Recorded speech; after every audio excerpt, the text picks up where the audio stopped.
Let's be clear, something highly unusual is happening in the silver market, and the clues aren't hidden away in some secret report. They're sitting right there in plain sight, scattered across public records and regulatory filings.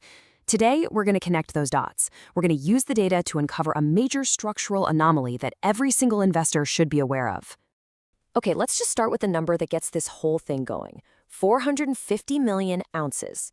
According to the CFTC, that's the Commodity Futures Trading Commission, this is the size of the combined paper short position held by just a handful of U.S. banks.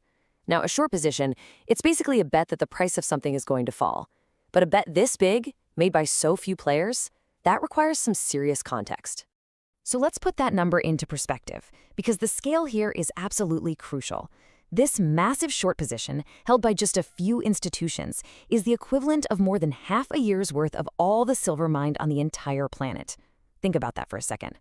Such a huge, concentrated bet against an asset is a profound market anomaly, and it for sure warrants a much deeper investigation. And this is where it gets really interesting. This is the core puzzle, right? This huge bet against silver exists even though all the fundamental data is screaming the exact opposite. The numbers just don't add up, which is what makes this situation so compelling from an analytical perspective. I mean, look at this. This is what you'd call a classic bullish setup. For 6 straight years, the world has used more silver than it has actually produced, and industrial demand, especially from places like the solar industry, is at an all-time high. Now, in any normal, functioning market, a constant deficit like this should lead to higher prices, right? Not a record, concentrated bet that prices are going to go down. So the obvious question is, who? Who is on the other side of this enormous bet? To really get to the bottom of this disconnect, we have to look at the key institutions involved. And let me be clear, everything we're about to cover comes straight from public records, regulatory filings, and actual court documents. First up, J.P. Morgan. And you don't have to take my word for it. This is a direct quote from the U.S. Department of Justice. In a press release from 2020, the DOJ literally used language from organized crime statutes to describe what the bank's precious metals desk was doing: a criminal enterprise. Wow. And words like that from the DOJ, they come with a price tag. JP Morgan ended up agreeing to pay a $920 million fine to resolve charges that they systematically manipulated the precious metals markets, including silver, for more than 8 years. But for a bank that size, many analysts just saw it as the cost of doing business. Okay, let's move to the next institution, HSBC.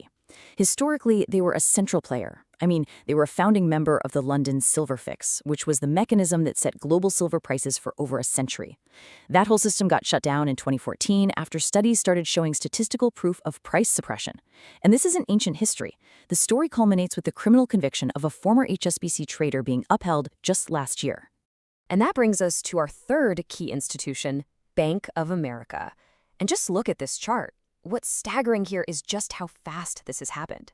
According to official data, their notional exposure to precious metals derivatives, that's the total underlying value of their contracts, has just exploded by 400% since 2019. It's gone from about $3.6 billion to over $18 billion today. And this table really sets up the core analytical question about their position. An $18 billion derivatives book. You'd expect to see some serious physical operations to back that up. Huge vaults, major mining clients, a big market-making operation in London. But according to the public records, Bank of America has none of these in the precious metals space. It's a massive mismatch between their paper position and their physical footprint. Hey, just a quick pause. If you're finding this analysis valuable and you want to see more like it, please take a second to like, share, and subscribe. That way you won't miss what's coming next. Okay, so we've identified the who. Now for the how. How is something like this even possible? Well, the crazy part is it's not some secret conspiracy theory. The entire mechanism is laid out in black and white in the court records from the J.P. Morgan prosecution. It's basically a 6-step playbook. First, you concentrate your market share. Then, you time your trades for when the market is quiet, so you have the biggest impact. Third is spoofing. Placing huge orders you have no intention of actually filling, just to trick the market. That leads to stop hunting, where you push the price down just enough to trigger a cascade of automated sell orders. Step 5 is the real goal. You scoop up physical silver at the new artificially low paper price. And finally, step 6, if you get caught, you just treat the fine as a cost of doing business. Now, to be intellectually honest, we have to look at the other side of the argument. The banks claim these massive positions are just for legitimate hedging and market making for their clients, like mining companies. But a data-driven analysis shows a couple of big inconsistencies. First, the concentration ratios. Having a few banks control over 40% of the short side is way beyond what's needed for normal market making. And second, the data shows a structural net short position, not the balanced book a true market maker would have. So let's pull all of this together. We have the concentration, we have the institutions, and we have the documented mechanism. So what does this all mean for an investor? Well, it all points to three core risk factors that we really need to consider. So what are those primary risks? Let's break them down one by one. First up, price divergence risk. Plain and simple, the paper price you see in your screen might be structurally disconnected from what's actually happening in the physical world of supply and demand. Second, counterparty and market structure risk.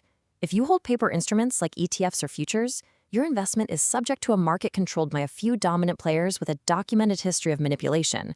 And third, and this is the big one, systemic risk. The fact that a few powerful actors can override the fundamentals in one major commodity market, well, it suggests the same vulnerability could exist elsewhere. So this all leaves us with a pretty fundamental question. If the basic laws of supply and demand can be structurally bent or even broken by the concentrated power of a few financial institutions, what does the concept of fair value truly mean in today's markets? The data we've looked at today suggests that's a question we need to be asking, and it goes far beyond just silver.